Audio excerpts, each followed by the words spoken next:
Okay, I'll just show you how to set the Sat Nav in this 2023 BMW 2 Series.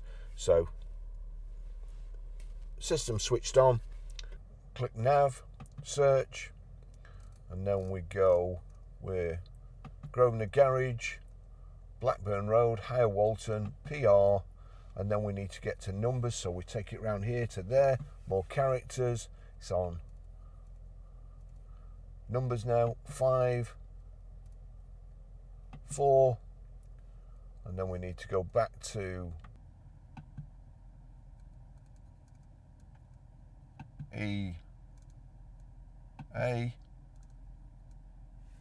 click OK, PR5, 4EA, that's where we want to go.